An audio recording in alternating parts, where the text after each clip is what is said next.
Good morning मेरे students. Good morning students. मैं आप सबको क्लास 11th के अभी एनसीईआरटी क्वेश्चंस स्टार्ट्स कर रहा हूं और ये एसके पाठक फिजिक्स क्लासेस का प्रयास है कि मैं एनसीईआरटी के पूरे क्वेश्चंस, चाहे टेक्स्ट बुक हो और चाहे बीच बीच में से हो ऑब्जेक्टिव क्वेश्चंस हो, मैं सब प्रयास करूंगा। इन क्वेश्चनों को आप लोग ध्यान से पढ़िए और अपने मार्क्स को इंक्रीज कीजिए, ठीक है। इसमें से क्वेश्चंस देखिए। क्वेश्चन नंबर फर्स्ट है एनसीईआरटी 11th क्लास 11th का, fill in the blank the volume of a cube of side 1 centimetre is equal to, और उसके बाद आपको ऑप्शन देना है। तो चलिए ध्यान से देखिएगा, मैं यहाँ से पेन मार्कर बदलता हूँ। देखो भाई, वॉल्यूम का फार्मूला आपको मालूम होना चाहिए। तो वॉल्यूम इज इक्वल टू होता है, और ख़ास के क्यूब का तो साइड का क्यूब्ड या ए क्यूब्ड होता है। अब क्वेश्चन में साइड दे रखा है, तो साइड की वैल्यू मतलब आपको देखिए तो ए इज इक्वल टू दिया है 1 सेंटीमीटर, राइट है। लेकिन क्वेश्चन में जो आंसर पूछ रहा है वो मीटर में पूछ रहा है, तो इसका मतलब है कि इसको आप लिख सकते हो 1 सेंटीमीटर बराबर होता है 1/100। तो बोले तो 10 के पावर -2, लेकिन अब इसको ध्यान दीजिए, सेंटी के बाद क्या लग जाएगा, मीटर। तो ये आप सबको मालूम हो गया, साइड की वैल्यू कितनी होगी, 10 के पावर -2 मीटर। अब वॉल्यूम पूछ रहा है तो इस फार्मूले में पुट कीजिए। तो वॉल्यूम में पुट करेंगे तो वॉल्यूम को मान लो हमने v मान लिया, तो देयर पर volume is equal to a cubed, बोले तो 10 के पावर -2 मीटर का क्या हो जाएगा, क्यूब्ड। अब आई थिंक समझ जाओगे, 2 3 या 6, 2 3 6, तो इसका मतलब ये है कि 10 के पावर -6 और मीटर क्यूब्ड, ये आंसर है। तो आपको क्या फिलअप करना है, ओनली 10 के पावर -6। तो यहाँ पर आप फिल कर दीजिए 10 के पावर -6, ओके। इसके बाद क्वेश्चन को इसको मैं इरेज कर देता हूँ और क्वेश्चन सेकंड लिख के, तो क्वेश्चन नंबर फर्स्ट का बी ऑप्शन ये रहा। Surface area of solid cylinder of radius दे रखा है एंड हाइट 10.0 सेंटीमीटर। आपने नोटिस नहीं किया, रेडियस के बाद 2.0 सेंटीमीटर है। देखो पॉइंट का लगना है, ये मतलब है कि आप लोगों को मालूम होना चाहिए कि लीस्ट काउंट, यानी हिंदी में बोलते हैं अल्पतमांक। लीस्ट काउंट किसी भी इंस्ट्रूमेंट का वो वैल्यू है जो उससे कम वैल्यू को मेजर नहीं कर सकता, मतलब ऐसी वैल्यू जितनी वो लीस्ट वैल्यू मेजर कर सकता है वही लीस्ट काउंट है, राइट है। जैसे स्केल में आपने देखा होगा, आप लोगों ने नोटिस किया होगा, स्केल में यहाँ जैसे मान लो एक बड़ा सा पार्ट है, फिर इसके 1 2 3 4 और फिर ये छोटा, तो 1 2 3 4 फिर ये बड़ा। तो अगर ये 0 है, ये 1 है, तो यहाँ से ये पूरा 1 सेंटीमीटर है, और 1 सेंटीमीटर में कितने पार्ट्स हो गए, 10 पार्ट्स। तो ये जो छोटा सा पार्ट है 1/10, ये इस स्केल का क्या हो जाएगा, लीस्ट काउंट। अच्छा, तो लीस्ट काउंट है, तो इसका मतलब है कि ये पॉइंट के बाद सिर्फ एक डिजिट तक मेजर कर सकता है। ये जो वैल्यू लिखा है ना 2.0 सेंटीमीटर या 10.0 सेंटीमीटर, इसका मतलब है कि ये जो डिवाइस है उसको स्केल से मेजर किया गया है। क्लियर है, आगे आपको पढ़ाया जाएगा स्केल, ठीक है। ऐसे और भी इंस्ट्रूमेंट होते हैं जैसे वर्नियर कैलिपर्स, स्क्रू गेज, इसको आपको आगे हम डिस्कस करेंगे, ठीक है। अब यहाँ पर क्वेश्चन दे रहा है, तो पहला तो हम लोगों को मालूम होगा कि आंसर, देखो हम आपको पढ़ा भी चुके हैं राउंड ऑफ, ठीक है, राउंड ऑफ और सिग्निफिकेंट फिगर, कि जो कोई भी मैथमेटिकल के बाद आंसर आएगा पॉइंट के बाद एक ही डिजिट रखेंगे, ये होता है इस पॉइंट के मतलब है। कैसे, जैसे कैसे बच्चे का दिया सर 2.0 सेंटीमीटर, 2 सेंटीमीटर तो बराबर है ना, 2.0 सेंटीमीटर एक ऐसी मशीन से मेजर की गई जिसका लीस्ट काउंट एक डिजिट तक है। और अगर आप 2 लिखते हो तो उसका मतलब है कि प्रिसीजन यानी हिंदी में है ना, यथार्थता, उसमें कमी आ जाएगी, तो उसको ध्यान में रखना है। अब उसको ध्यान तो बाद में देंगे, पहले इसका सलूशन देखते हैं। तो देखो भैया, सिंपल सी बात है, यहाँ पर आप लिखेंगे गिवन क्या है, राइट है। गिवन में ये लिख देंगे कि रेडियस कितना है। रेडियस देखिए सीधा सीधा है, ये एक सरफेस है, ऐसे एक सिलेंडर है जिसकी रेडियस इन्होंने दे रखी है, कितनी दे रखी है, आर की वैल्यू। तो आर की वैल्यू मान लो 2.0 सेंटीमीटर, ठीक है। और क्या दे रखा है, हाइट। तो हाइट आप समझ गए होंगे कि ये अगर यहाँ से यहाँ तक की ये वैल्यू है तो हाइट दे रखी है, बोले तो मान लो h, तो इसकी वैल्यू कितना है, 10.0 सेंटीमीटर। अच्छा, कैलकुलेशन में पॉइंट लगाना बहुत ज़रूरी नहीं है, ध्यान दीजिएगा। हमसे पूछ रहा है कि सरफेस एरिया। अच्छा, सरफेस एरिया क्लास 10th में पढ़ा है हम लोगों ने। जिन बच्चों को फार्मूला ना याद हो तो हम फार्मूला बताते हैं, 2πr × r+h, this is what, surface area of cylinder, right है, surface area of cylinder. Let S, उसको एस से रिप्रेजेंट कर दिया। अच्छा, लेकिन इसके बाद देखो इक्वल टू के बाद इन्होंने मिलीमीटर में लिखा है। जैसे पिछला वाला क्वेश्चन सेंटीमीटर में है और मीटर में पूछा है, तो मैंने देखो पहले क्वेश्चन का आंसर बताया है।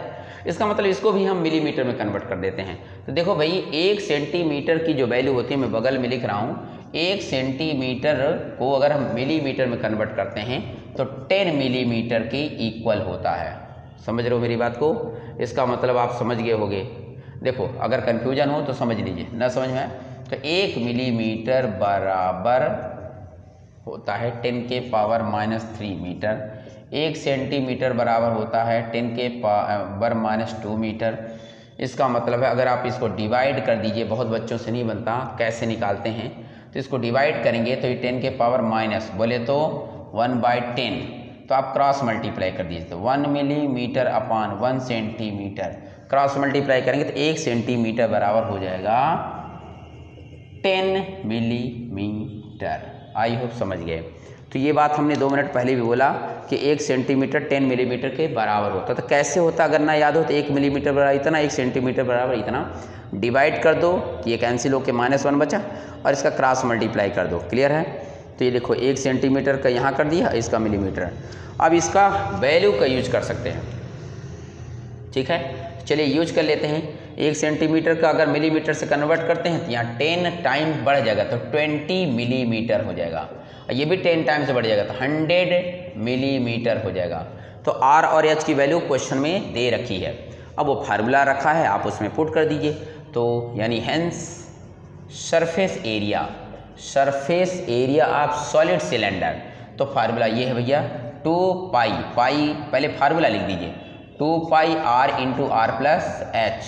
2 और पाई की वैल्यू होती है 3.14, आर की वैल्यू क्वेश्चन में दे रखा है 20, और फिर आगे देखो r+h यानी 20 + 100 है ना, और ये आपका मिलीमीटर स्क्वायर में आ जाएगा, मिलीमीटर स्क्वायर में आ जाएगा। अब इसको मल्टीप्लाई करना बहुत इजी है ना। क्या करेंगे, 1 0 का मल्टीप्लाई करें तो 13 पॉइंट आ जाएगा और 4, और यहाँ पर ये हो गया 120, ठीक। तो लो भाई 4, तो 4 4 जा 16 की कितना आ गया 1, और 4 1 जा 4 1 5, 4 3 जा 12, तो 12 पॉइंट कितना, समझ रहे हो? ये देखो इसका 4 का गुणा कर दिया, और क्या बहुत देर सोचना बहुत बंद कर दिए। ये हो गया आपका, एक 0 भी था तो इसका मतलब है कितना हो जाएगा। अगर आप देखो ना, एक 0 को भी इंक्लूड करते हो तो 1 2 डिजिट के बाद यहाँ हो जाएगा, ठीक है। तो ठीक है, 125.6 और इसके आगे 120 आ गया, इसका 20 का भी गुणा कर दीजिए तो 1 0 और हट जाएगा, तो 12 का गुणा आप यहाँ से कर दीजिए। तो जब यहाँ करेंगे ये 12 5 6 गुणे 12 कर सकते हैं, बिल्कुल कर सकते हैं, क्यों नहीं कर सकते। 12 6 72 की, 2 हाथ की 7, और 12 पंचे 60 है ना, 12 पंचे 60 और 7 7 60, कितना आ गया बोलो 6, और 12 दूनी 24 6, 30 के शून्य हाथ की कितना 3, और 12 कम 12 3 कितना 15, तो ये आपका 15072 मिलीमीटर का स्क्वायर का आंसर आया। लेकिन अकॉर्डिंग टू क्वेश्चन पॉइंट के बाद 1 डिजिट लगानी है, तो इसका मतलब ये है कि ये तो मैं समझाने के लिए कह रहा था, इसको इरेज कर देते हैं। हमें पॉइंट के बाद 1 डिजिट लगाना है, तो इसका मतलब है कि इसको डिजिट को देखो 1 2 3 4, तो यहाँ लिखेंगे 1.5 × 10⁻⁴। समझे कैसे? 1 2 3 4 के पहले पॉइंट लगा दिया।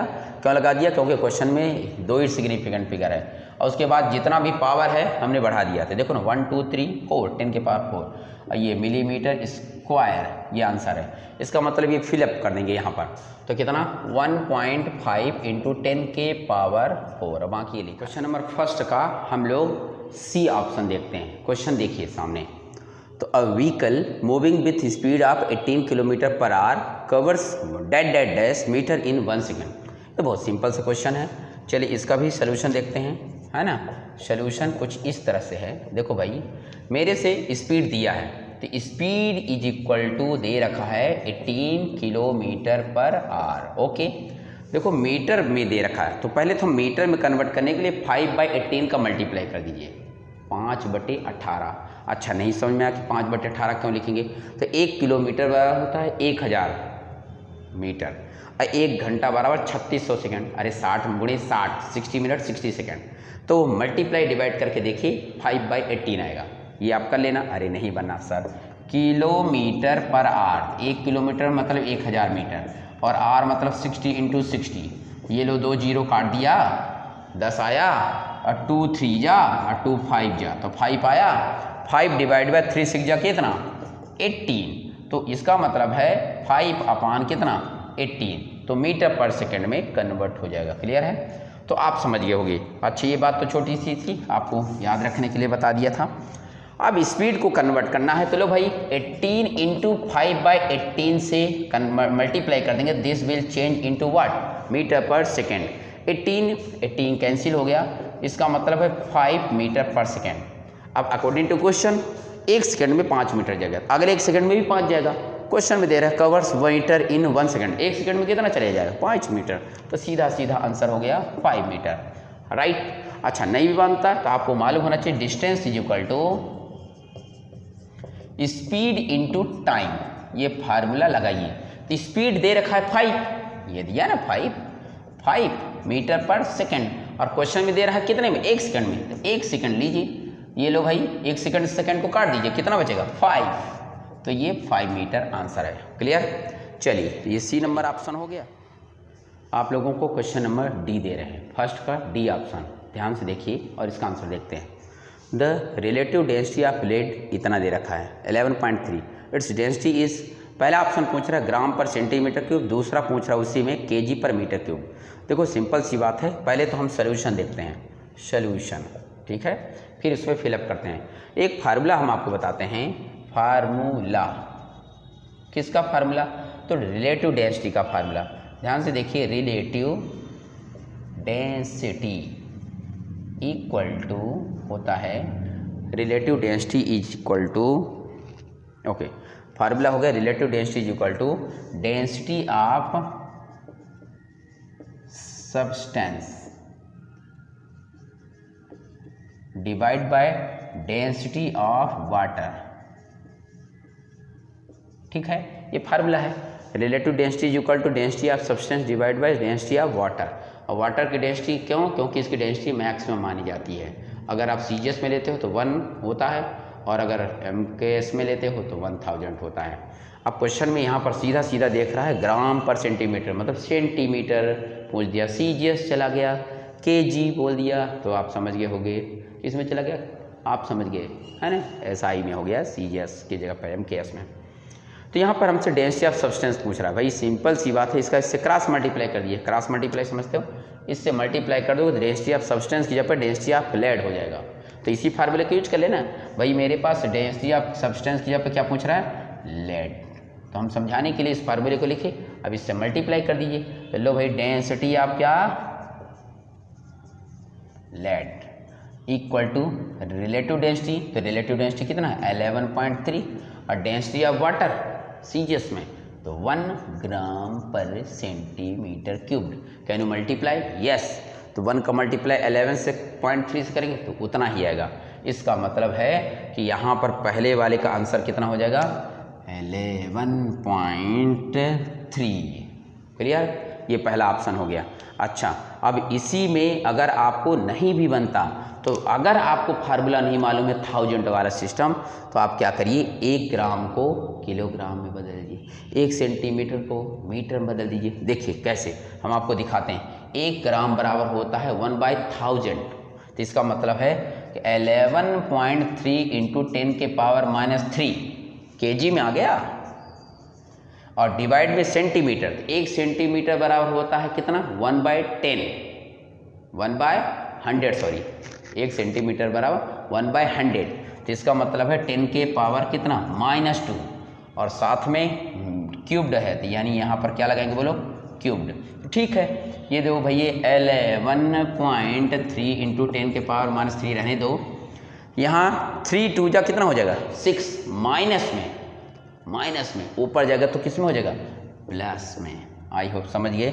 और आगे क्या लिखा है kg पर मीटर क्यूब्ड, तो इसका मतलब है 11.3 इंटू 10 के पावर कितना, यहाँ पर आ गया 3 kg पर मीटर क्यूब्ड।